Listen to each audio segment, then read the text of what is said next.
You're listening to CPG Launch Leaders, the show where we interview new product trailblazers. Get ready for inspiration and secrets from the front lines of CPG innovation. Now here are our hosts, Darcy Ramler and Alan Peretz. Welcome to CPG Launch Leaders. I'm Alan Peretz, and I'm here with my co-host, Darcy Ramler.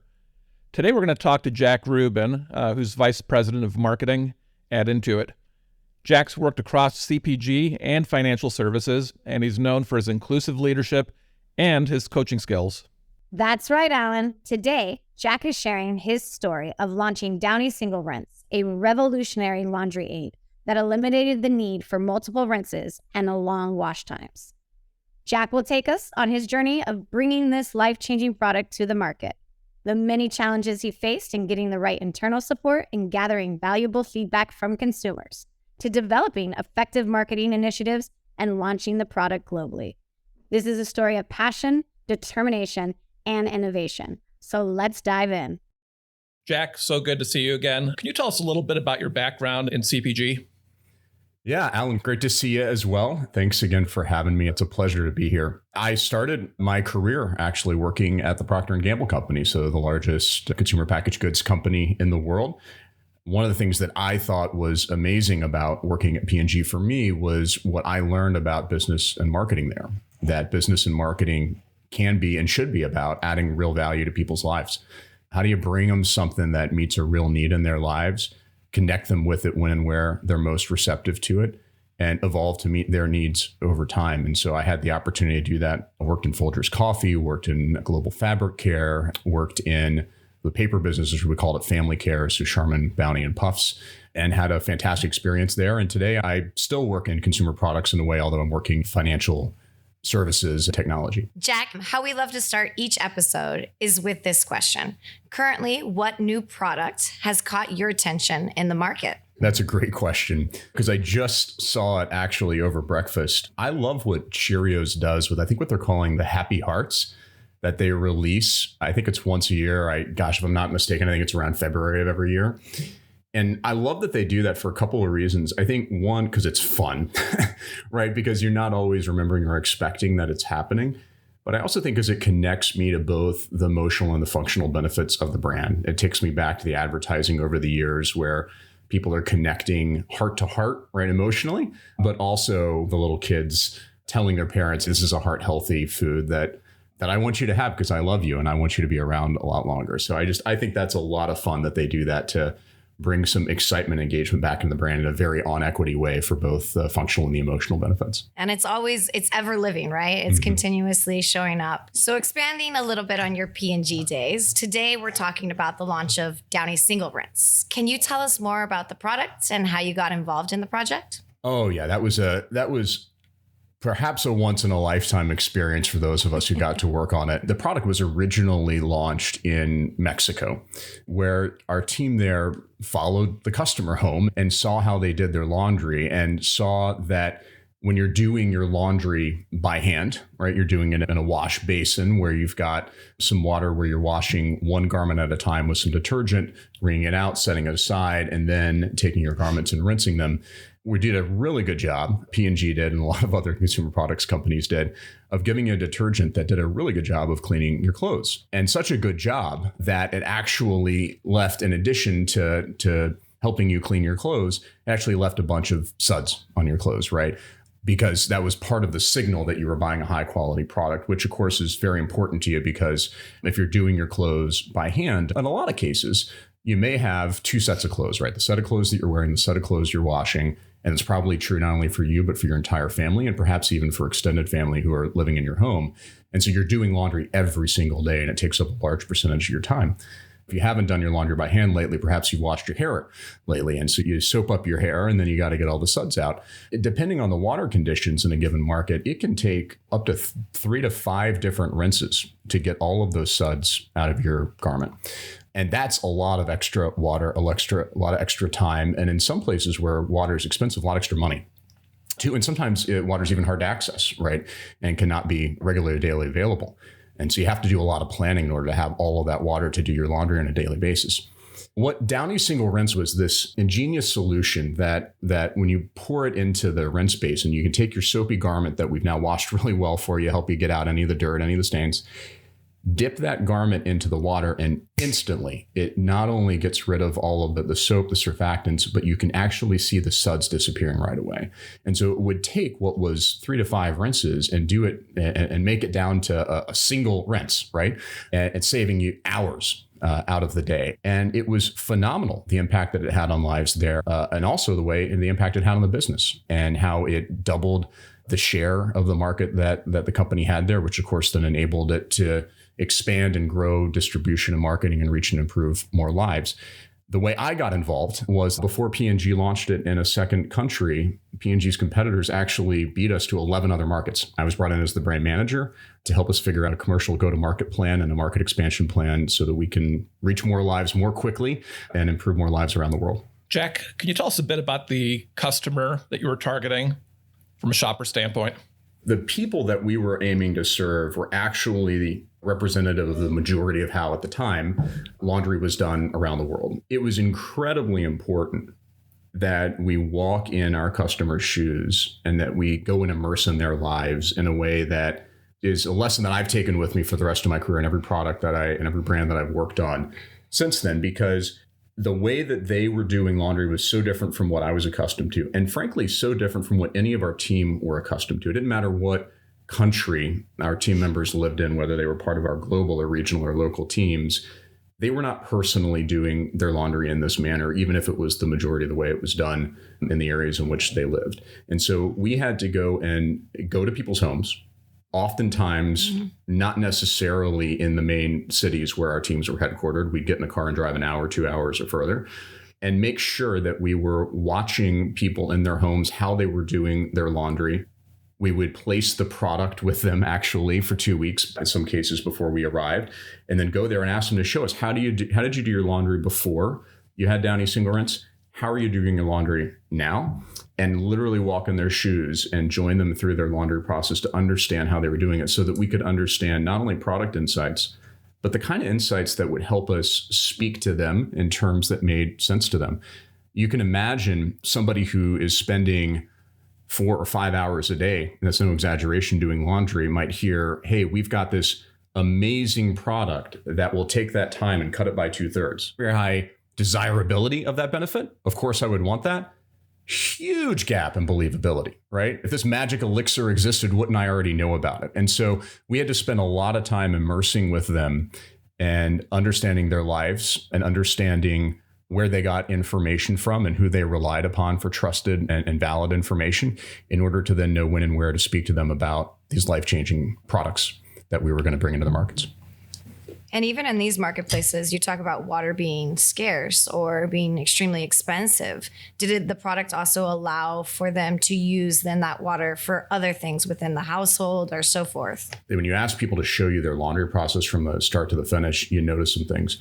You notice that the water that might be used in hand washing your laundry, when you're done with that, yeah, it's not as fresh as the original water, but it can be used for a lot of purposes after that, right? It can be used for cleaning. It can be used for sanitation.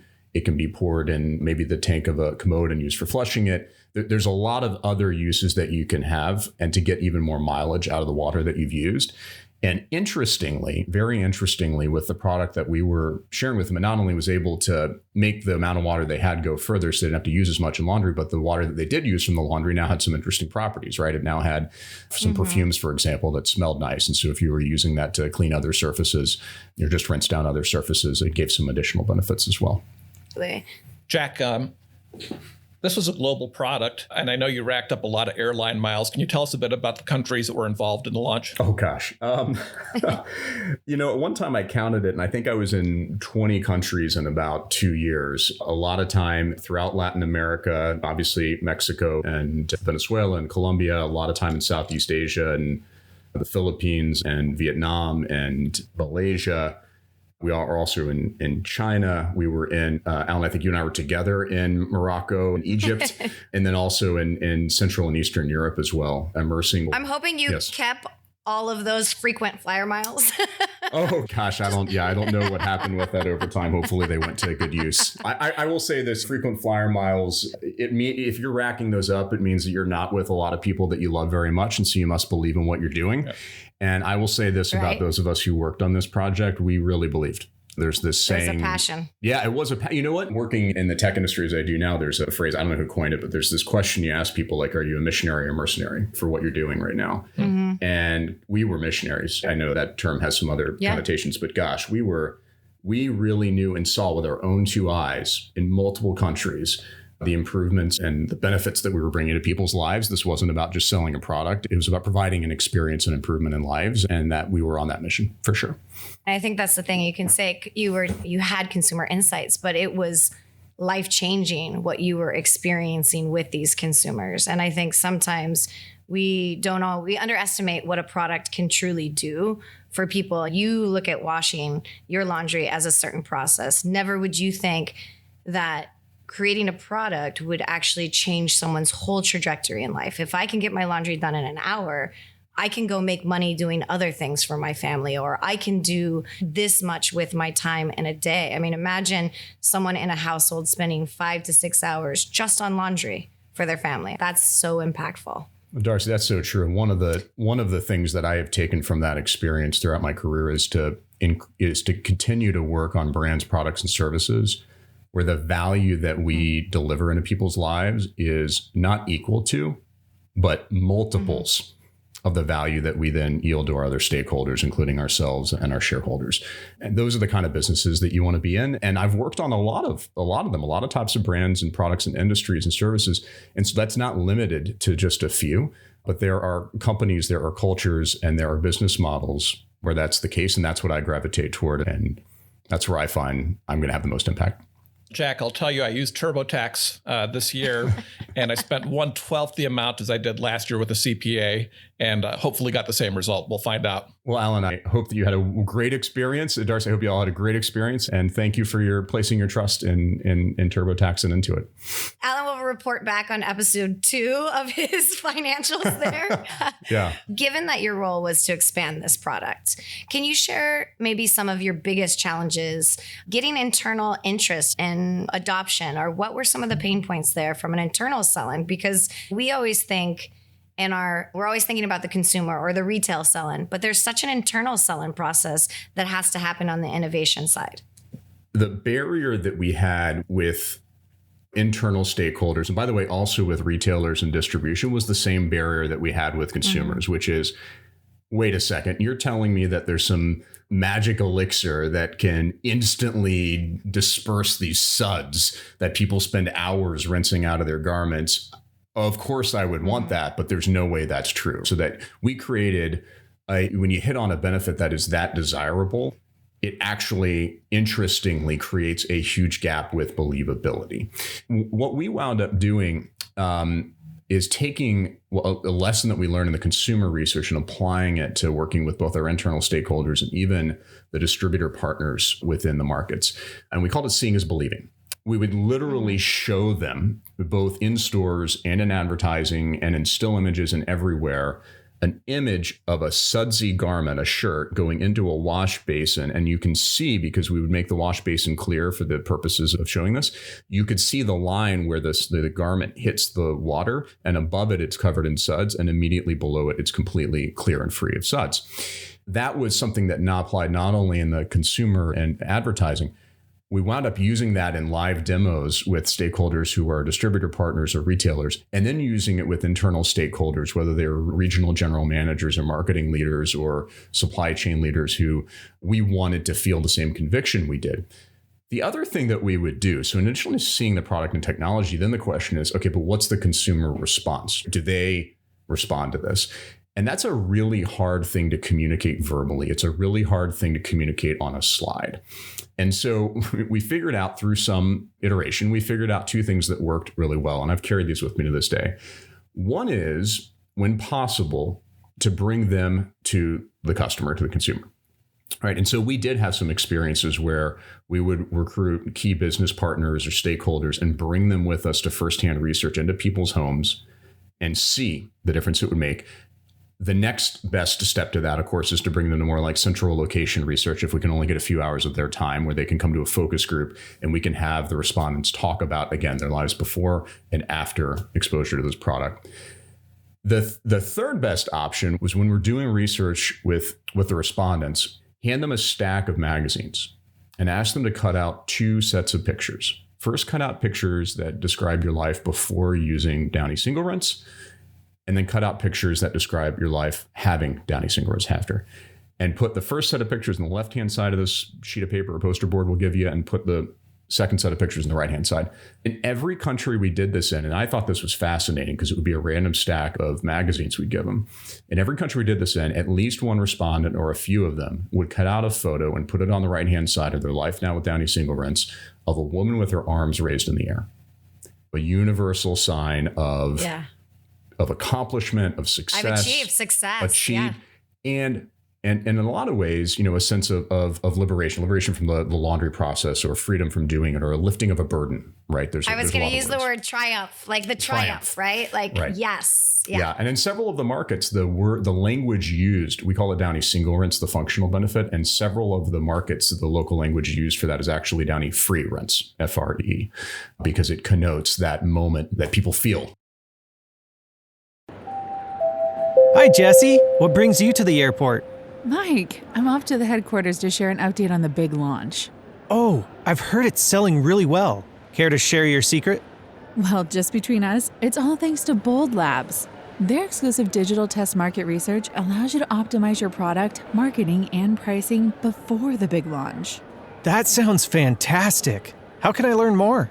Just visit www.boldlabs.com. It's all right there. This is the final call for Flight 723 to Chicago. Looks like we'd better go. Thanks for the tip, Jesse. See you soon, Mike. And remember, Bold Labs is ready to help your product soar. Jack, a lot of people who haven't worked in a big CPG would be surprised at how lean and mean a global team is on a project like this. Can you tell us a bit about the people on your team and how that was set up? Oh, gosh, yes. When you are working on doing a global expansion project like this, the actual central global team that we had, as you said, was fairly lean and mean. I think, if I'm not mistaken, I think we only had one person per major function, right? And even within that, we were covering several roles or several positions on the team. So one person from marketing and one from consumer research and one representing all the R&D functions and one from supply chain and one from finance. And we partnered with our teams that were in the markets around the world that we were working with on what we knew were foundational consumer or customer insights, foundational product attributes that would be in the product, and supply chain solutions and marketing assets and playbooks, but also relied on their local insights about the market, about how to reach the consumers when and where they'd be most receptive, which channels of trade would be most effective, which channels of media and or credentialing or influencers would be most effective to help get the message to folks. I think those constraints actually created a lot of ingenuity that the supply chain team, for example, figured out how we could go to market very quickly and a much lower capital solution by, instead of building what they call greenfield sites where you'd go and build a plant or facility from the ground up in the local market, they figured out a way that we could add in or plug in a module to produce this product into any other liquids plant. If they were producing dish soap or detergent or shampoo or anything else, you just see what works and what doesn't, do more of what works and less of what doesn't, and keep moving quick. Was there any type of consumer insights or feedback that you received that led you to any improvements of the product? Oh, for sure. Yeah. I think there's insights that fed back into the product experience, the packaging, and the go-to-market. I think from a product standpoint, we obviously learned the scent varieties that would connote the right benefits of the product, were important and had to be localized.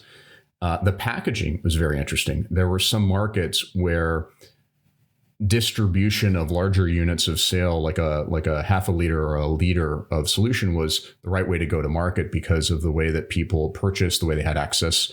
There were a lot of markets in which a single-use sachet was the only way to go to market, means of distribution in order to reach the consumers that we were looking to reach with this product.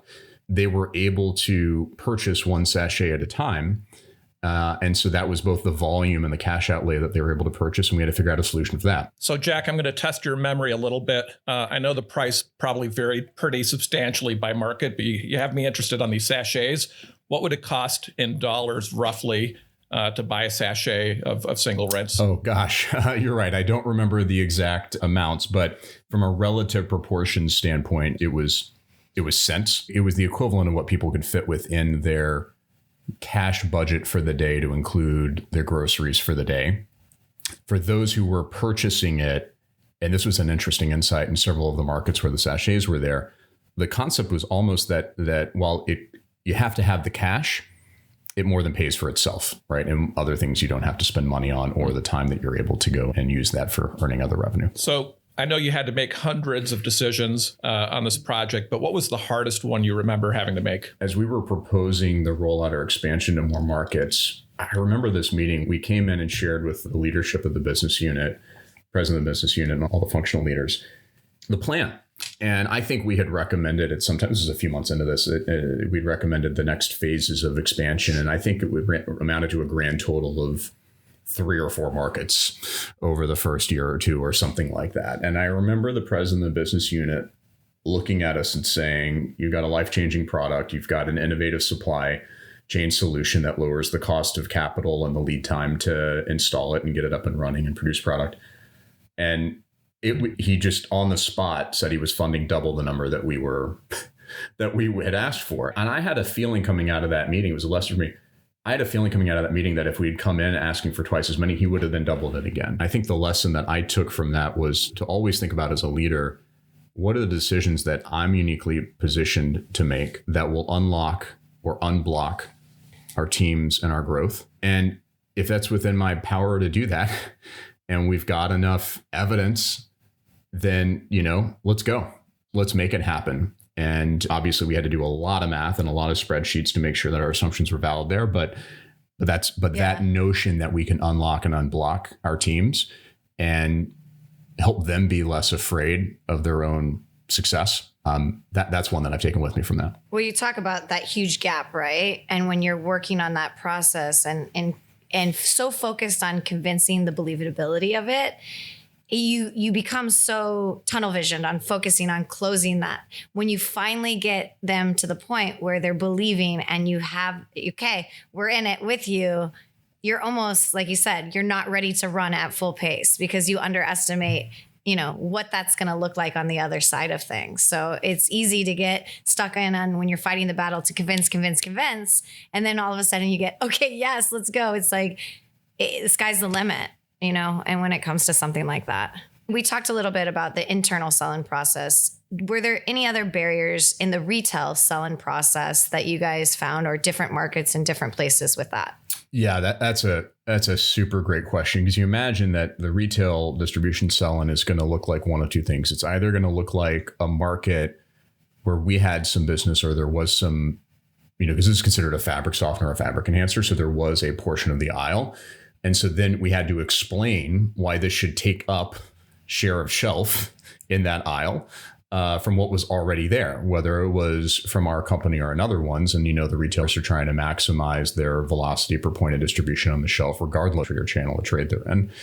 So it's either that situation, or it's a situation that doesn't have much fabric softeners, fabric enhancers. So now you're finding the shelf space and why they should take it. But it's not even a matter of like what would be more efficient for your category. It's why should you carry this? And so in both cases, we actually, we didn't have this vernacular back then, but I would think about it as generating the data, right? Iterating and experimenting to the data that help the retailers, the buyers, and then the retailers understand that it makes sense to carry this. Now, sometimes you can get distribution in stores through display. You can treat it as a promoted or an in and out product, demonstrate the lift, demonstrate the offtake.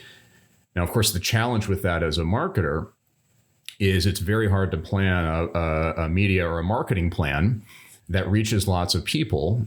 So there's going to be the distribution for them to go and buy the product, right? You want to engage them in the advertising. They're going to go into the store looking for this product and then buy it. And so there's a little bit of of a challenge there, matching up new or promoted distribution with the marketing plan so they sync up with one another and so that you get the offtake you're looking for. A lot of what helped with that, though, was where we were in the markets where it made sense. There's some markets where culturally this works and some where it doesn't. But where it made sense, we would have people demoing the product in the store. We realized that that was an incredibly good use of the marketing dollars, not only because you're able to much more tightly marry up the marketing spend with the distribution because you know where it's in distribution because you're doing the demos in those stores.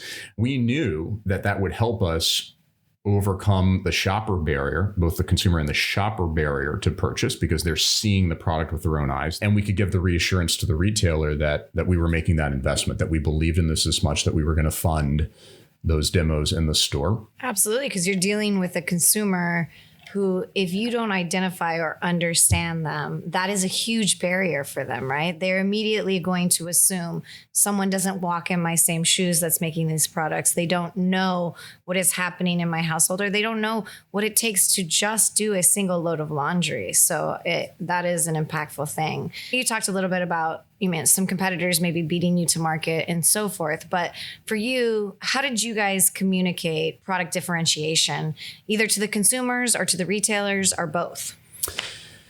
One thing that we had an advantage in is P&G is very trusted. We had not only the privilege, but a sense of responsibility of the shoulders that we stood on in the innovation, the branding work that we do. People generally knew and trusted products from P&G. I think the other thing that we had was our product, while there were similar products in market, our product did perform better if you were to, technically better in terms of efficacy and speed. So I think that sort of the combination of building on the trust that we had and leaning into that, and then knowing that we had a better experience and just the overwhelming consumer reaction actually became kind of a point of difference, if you will, in the marketing. I had a smile really quick when you were talking about legacy and brands and trusted brands, because last night I was on the phone with my mom and we were talking about my daughter and her hair. And my mom was like, do you remember you used Finesse? And everybody commented on how great your hair smelled and all of this. And then I was in the store. And of course, what did I go do? Buy Finesse for my daughter, because again, it's a trusted brand. It was something she reminded me of. There is something to that legacy, that trust, that sentimental value when you connect to a company or a brand and so forth. I always think there is something when we do anything in life, right? There's the aha moments or the I didn't see that coming. What were some of those moments during your launch, or was there anything that you really were surprised by? For me, they were more, and I know we all lead from a different place and we all get our insights from a different place. For me, they were more fundamentally in people's homes. I think when you travel around the world as I'll call it a normal person, a tourist, what have you, as a private person, is very different from when you're traveling around the world and your job is to go into people's homes and see how they live.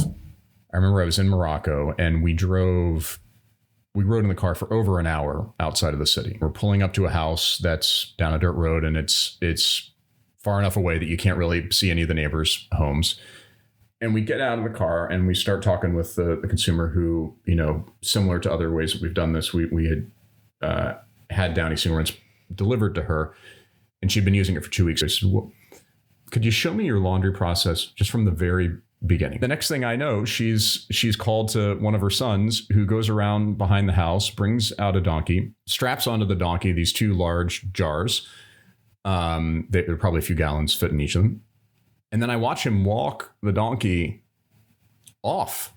And there was no, you could see for a great distance around this area. So it wouldn't surprise me if they walked a full kilometer. It was off pretty far. Go to a well, fill the jars with water, walk the donkey back, and then began using the water in the laundry process. I always think about that experience at that home in Morocco. And I think about how do we have that depth of impact? And then how do we do that at scale for as many people as we can, as fast as we can? Because that's going to fuel us. And if we have that conviction ourselves, it's going to show up in the quality of our product. It's going to show up in the quality and the integrity of our marketing and our advertising. And it will show up in the trust that we earn with all of our partners throughout the supply chain, including our suppliers, the distributors, and then ultimately the consumers and customers we serve. So the language barrier is a real thing, Jack. I don't know if you remember meeting me in Romania one time, and we walked all around the city trying to order lunch, and we literally had to pantomime chicken and all this stuff to be able to get our food. Do you remember that day? I sure do, Alan. I sure do. It's one of my favorite memories. But ultimately, we did. We got through the language barrier. We got lunch, and we had. I think we had a pretty good bonding experience too. 100%. So tell us about the business results. And I know it's multi-market, so they probably varied from place to place. But overall, from a share standpoint, from a growth standpoint, what did you typically see? So in those couple of years, we went from one market to over 15 markets. And when I say market, like some of those are combinations of countries. And typically what you would see in the markets where we were successful, I think I mentioned one a second ago in China, where I don't think we had quite the right product marketing fit, if you will. But in the markets where we were successful, they tended to resemble the results in the very first country, which was Mexico, which is once we led in the market and created the market for it, would typically be a double-digit share, right? A double-digit share, or even a quarter of the market overall. If the category didn't really exist and we were creating the market there, it was significant enough revenue and velocity that the retailers would not only stock it, but would give increasing shelf space to it over time. A lot of word of mouth driving product adoption, which, again, as a marketer, is your dream. You want a product that exceeds people's expectations that you've promised them in the advertising. We've talked a little bit about the aha moments. Is there anything when you look back that you would change and that you would do differently? Yes, two things. I would go faster and I would go sharper at the same time. Because of the mission we were on, because we were truly improving lives and then doing it in a way that was a business model that could fund itself, right? When I say sharper, I think that we learned some things in some markets that in hindsight were kind of obvious, which is when we design and do research with people the product is intended for, we then need to do an overlay of what is our wherewithal, or what is our route to market to reaching those customers in terms of distribution and marketing? And do we have that in place? You're old, but you've been doing this for a little while, let's say. So what would you say, what do you think is innovation today versus when you started? Let's start with what's not different, actually. I think what's not different is successful innovations start with solving a real problem for real people, period. I think one thing that has changed for me, and I hope for all of us who are doing this work over the last couple of decades, is realizing how much more we have to learn in market than pre-market.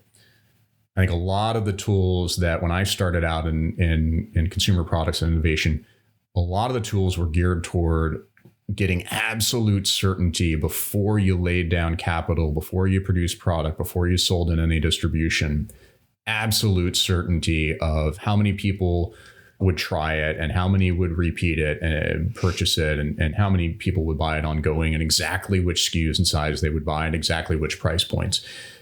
I think we can have a lot faster learning and feedback loops with real product in the real world, where we start small and we do a lot of our learning with real people based upon what they actually like and plan for it. So instead of planning to have spent billions in capital installed in multiple plants for this one product line that we're going to then sell and then maybe update in a couple of years, maybe we plan to only start very small with a non-scalable supply chain or manufacturing process so that we can learn and intentionally plan those feedback loops into the product and grow. And so I think embracing the new tools that are available to us, and there are many of them, many new tools available to those of us working in consumer goods and marketing innovation, to try to learn in market if you can, or as close to in market with real people as you can, planning for those feedback loops. And if you plan for them, that's a feature, right? It helps you in your innovation process. If you don't plan for them, then it feels like a record skip, and it's harder for you to adjust and take in that feedback and action it in a way that that helps you look toward the future and helps you grow, make more impact. Absolutely. So given this was such a passion project and obviously has a very big spot in your heart, what advice would you give to CPG leaders that are out there working on new product launches? Go see real people in their real lives and walk in their shoes and observe what they do and make a difference for them. And then that's where innovation is going to come from. So Jack, what are you working on today? What am I working on today? Well, Alan, when you and I were doing that work together over a decade ago, I was a brand manager at P&G, and today I wear more hats. The first hat I wear, my most important job, I'm a spouse and a parent. My second one, I'm currently at Intuit, which is a financial technology platform that has brands such as TurboTax and Credit Karma, Mint, and QuickBooks and MailChimp.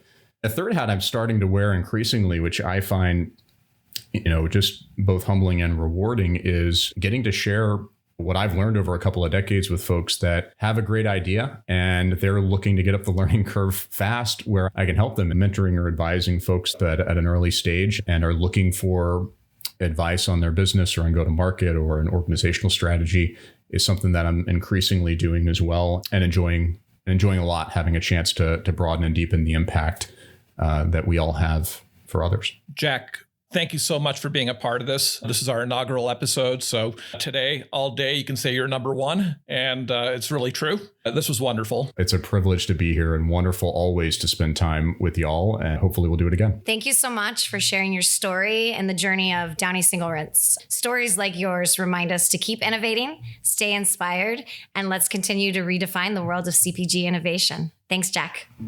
Thank you so much. You've been listening to CPG Launch Leaders, a show from Bold Strategies Incorporated. Don't miss the next thrilling launch story. Follow the podcast on your podcast player now. Please give us a rating, leave a comment, and share episodes with your friends. Until next time.